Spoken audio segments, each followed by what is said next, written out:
By early 1944, as the Allied armies finalized preparations for the massive Allied invasion of Europe, the role of the French resistance became strategically paramount. The Allied High Command understood that successfully landing troops on the Normandy beaches required a massive campaign of sabotage and disruption behind the front lines.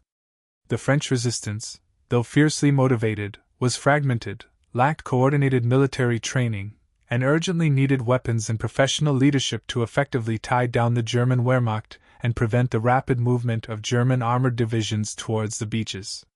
This critical need for coordinated action led to the joint creation of Operation Jedburgh by the British Special Operations Executive and the United States Office of Strategic Services. The goal was to provide a professional, military backbone to the sprawling, decentralized French resistance movement, known as the Maquis. These teams were specifically designed to be light, fast, and entirely self-sufficient, acting as the vital military and technical link between the Allied High Command in London and the thousands of partisans scattered across France. The teams established under Operation Jedburgh possessed a unique, highly specialized composition. Each unit consisted of just 3 men, a commander, typically an American or British officer, an executive officer, usually a native French officer, crucial for liaising with the local Maquis, and a highly trained radio operator, responsible for maintaining secret communication with London. All team members were rigorously trained in advanced demolition, sabotage, radio security, and infantry tactics, ensuring they could survive and function as independent military cells deep within enemy territory. The deployment of the Jedburgh teams began in the weeks immediately preceding and following the Allied invasion. They were parachuted into remote, heavily monitored regions of occupied France, often landing miles from their intended drop zones. Their mission was one of profound risk. Operating deep behind enemy lines with no chance of immediate support, they relied entirely on their survival skills, their training, and the absolute loyalty of the local Maquis for survival and execution of their mission. Their task was to organize the resistance into an effective fighting force capable of executing high-priority missions that would save thousands of lives on the Normandy beaches. The 3-man Jedburgh teams were equipped with minimal, highly specialized gear designed for stealth and survival. Each man carried light personal weaponry, typically British-made Sten submachine guns or silenced pistols, along with a significant supply of plastic explosives and timed fuses. Crucially, they carried large quantities of gold coins and local currency, provided by the Special Operations Executive, intended for bribing collaborators, securing supplies, and paying the local resistance groups. Every agent also carried a lethal cyanide capsule, a final, necessary measure to prevent capture and the subsequent torture that would compromise the entire Allied network. The radio operator was the most vulnerable, yet essential, member of the team. The success of the entire Operation Jedburgh hinged on the ability to maintain secure, continuous communication with the Allied High Command in London. However, the German Wehrmacht and Gestapo operated highly skilled direction-finding teams that could pinpoint the source of a strong radio signal within a terrifyingly short span of minutes. Therefore, the radio operators transmitted only short, prearranged coded bursts and followed a strict protocol: set up the radio, transmit the vital intelligence, pack up, and move immediately to a new location to avoid certain capture. Linking up with the local Maquis was the agent's immediate priority and greatest challenge. The success of the Jedburgh mission relied entirely on quickly establishing and maintaining absolute trust with the local French resistance leaders. The teams arrived bearing not just guns, but legitimacy and a direct line to the vast resources of the Allied High Command. This critical connection instantly transformed the local resistance's capabilities, allowing them to coordinate their fragmented sabotage efforts into cohesive, large-scale military actions that could finally challenge the entrenched German Wehrmacht. The Jedburgh teams immediately began training the enthusiastic but largely unskilled Maquis fighters.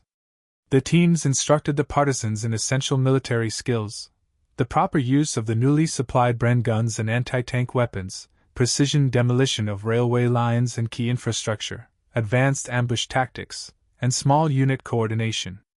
These crash courses in clandestine warfare transformed willing but amateur partisans into effective, disciplined soldiers ready to execute the crucial sabotage campaigns ordered by the Special Operations Executive just before and during the Allied invasion of Normandy.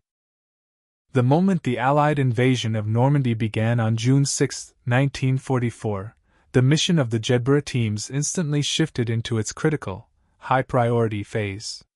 The teams, scattered across France, received coded messages via the British Broadcasting Corporation radio, signaling the general uprising of the French resistance.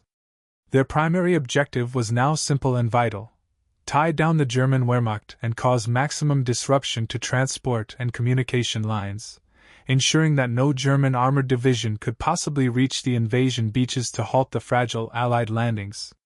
The massive destruction caused by the combined efforts of the Jedburgh teams and the Maquis was catastrophic to the German war effort. The teams supplied the technical expertise and the explosives needed to destroy essential infrastructure. Their sabotage objectives were highly strategic, focusing on key railway lines, vital road bridges, major electrical substations, and main communication cables. The result was a logistical nightmare for the German Wehrmacht, which found its movements continually delayed, rerouted, and confused by the relentless, coordinated attacks orchestrated by the small three-man teams. The operations often shifted from pure sabotage to direct, organized confrontation. The Jedburgh teams frequently led the Maquis in fierce ambushes and skirmishes against German Wehrmacht supply columns and retreating units. The team's specialized training in small unit tactics proved invaluable, transforming the partisan groups into capable military forces. Their goal was measured in hours and days. Every hour a German armored column was delayed from reaching Normandy meant thousands of Allied lives were saved on the beaches, giving the operation a profound strategic weight. This intense period of continuous operation pushed the Jedburgh agents to their absolute limits. They were constantly on the move, coordinating massive airdrops of supplies for the Maquis while maintaining their strict radio schedule with London. They faced the constant, intense threat of German anti-partisan sweeps, often fighting alongside the Maquis to defend their positions. Their survival depended on blending into the local population while simultaneously commanding a growing army of resistance fighters, cementing their role as essential military assets in the crucial liberation of France. The coordinated sabotage missions organized by the Jedburgh teams had an immediate and measurable strategic impact on the critical fighting in Normandy.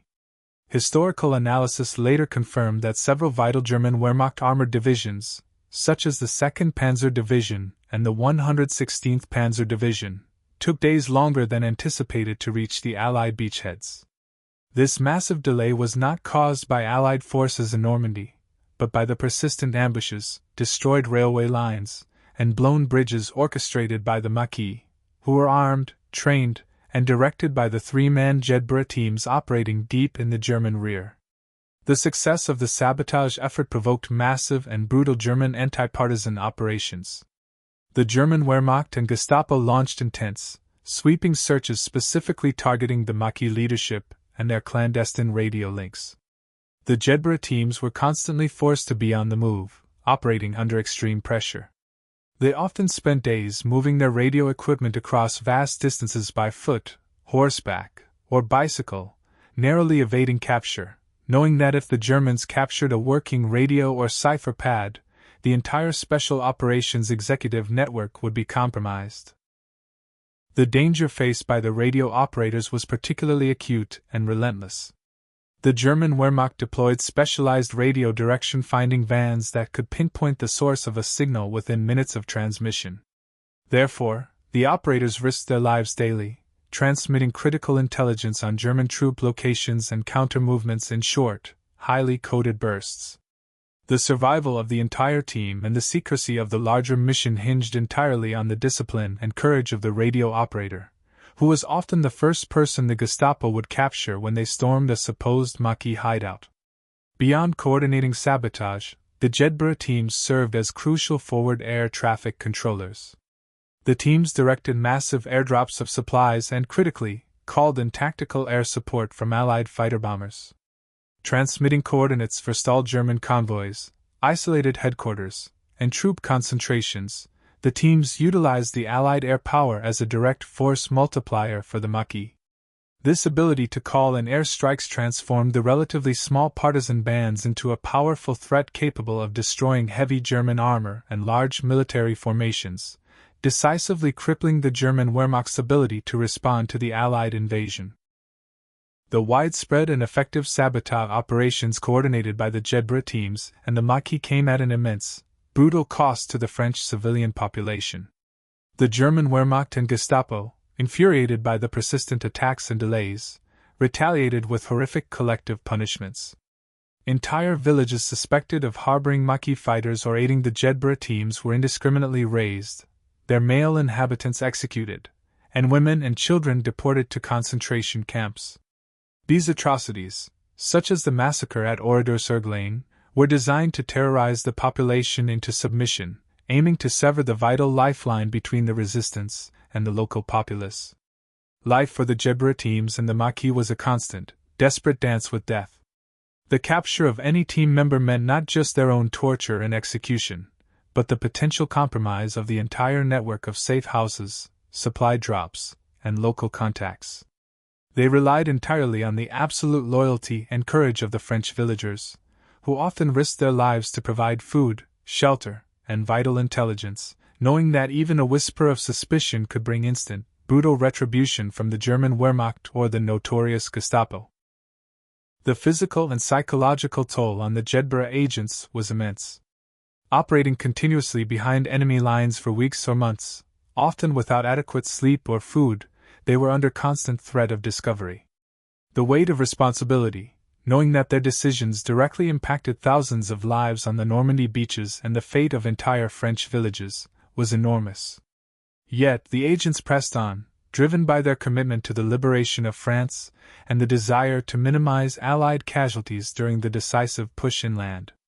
As the Allied armies pushed deeper into France, the role of the Jedburgh teams adapted. They transitioned from pure sabotage and harassment to more direct liaison roles, often acting as forward reconnaissance elements for the advancing Allied ground troops. Their intimate knowledge of the local terrain, German Wehrmacht positions, and the disposition of the Maquis forces became invaluable. They guided Allied armored columns through uncharted territory, pinpointed enemy strongholds, and secured vital bridges and logistical points before the German forces could destroy them, accelerating the pace of the Allied advance and saving countless lives. As the Allied forces successfully broke out of the Normandy bridgehead and began their rapid advance across France, the mission of the Jedburgh teams entered its final, dynamic phase. They transitioned from pure sabotage and guerrilla warfare to acting as essential military liaisons and forward reconnaissance elements for the advancing United States Army and British Army divisions. The teams moved rapidly ahead of the main column, utilizing their intimate knowledge of the local terrain and their established Maquis networks to secure vital infrastructure, bridges, railway junctions, and communication centers, before the retreating German Wehrmacht could destroy them, significantly accelerating the pace of the Allied liberation.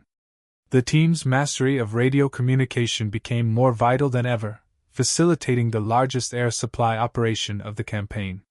The Jedburgh radio operators tirelessly transmitted requests and coordinates for massive airdrops of arms, ammunition, medical supplies, and even specialized equipment like small vehicles directly to the Maquis forces. This continuous flow of supplies empowered the general uprising, allowing the partisan fighters to engage the retreating German Wehrmacht in open combat, effectively turning the entire region into a second front that relentlessly harassed the German forces from the rear.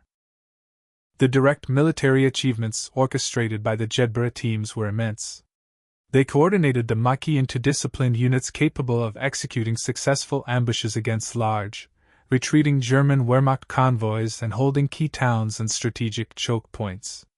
The local partisan forces, guided by the tactical expertise of the three-man teams, often liberated entire regions before the regular Allied armies arrived, dramatically reducing the fighting required by the frontline troops. This unique integration of professional special forces command and local resistance fighters proved to be one of the most cost-effective and successful tactical innovations of the campaign. The French phase of Operation Jedburgh concluded in a series of dramatic link-ups. The three-man teams, shedding their civilian disguises and emerging from the forests and hidden bunkers, would meet the advancing Allied columns, often guiding them through dangerous, previously cleared routes.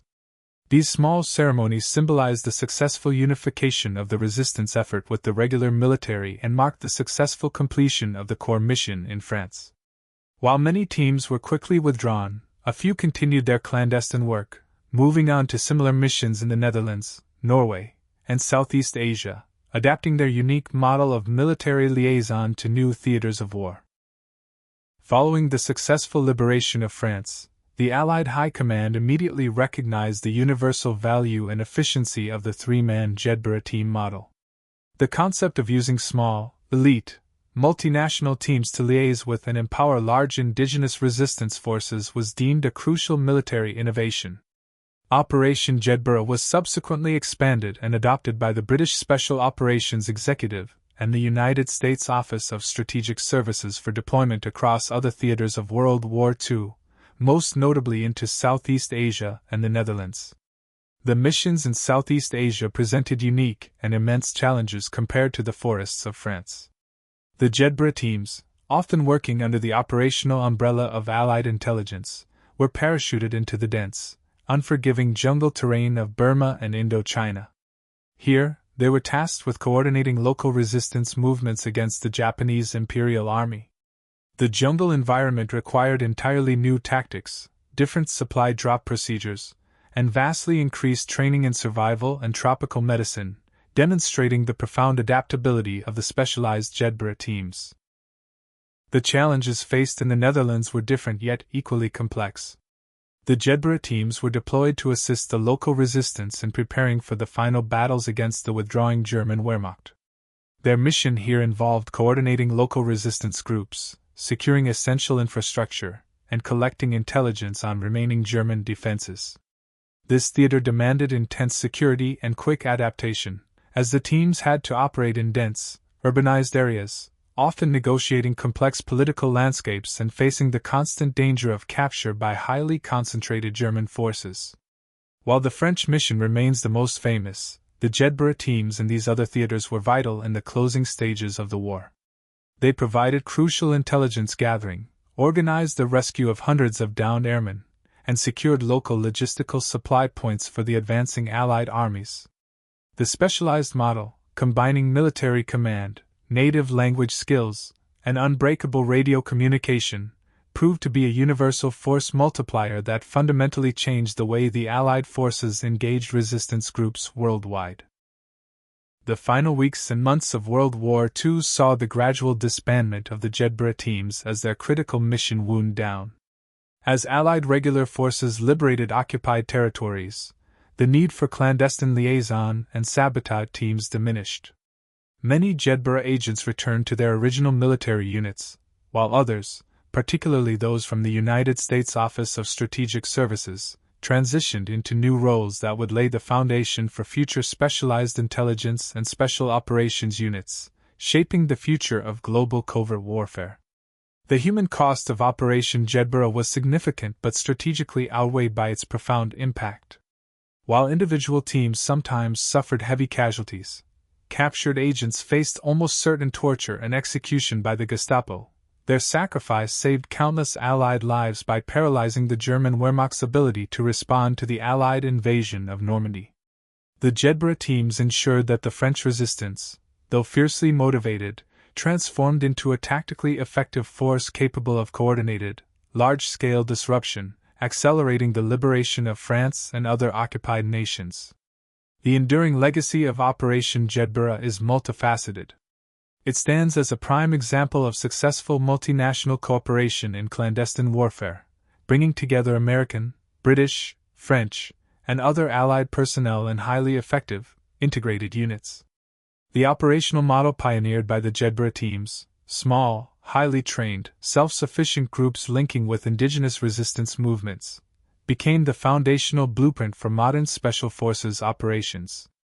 Their tactics and methods directly influenced the development of organizations like the United States Army Special Forces, Green Berets, and similar units across the globe. Today, the Jedburgh teams are remembered as unsung heroes of World War II. Their story highlights the immense courage and ingenuity of individuals operating under extreme pressure, far behind enemy lines. They were the three-man army that helped turn the tide by fighting a shadow war, ensuring that the German Wehrmacht faced not just the Allied armies on the front, but an entire nation rising in coordinated, destructive rebellion from within. Their contribution remains a powerful testament to the impact of unconventional warfare.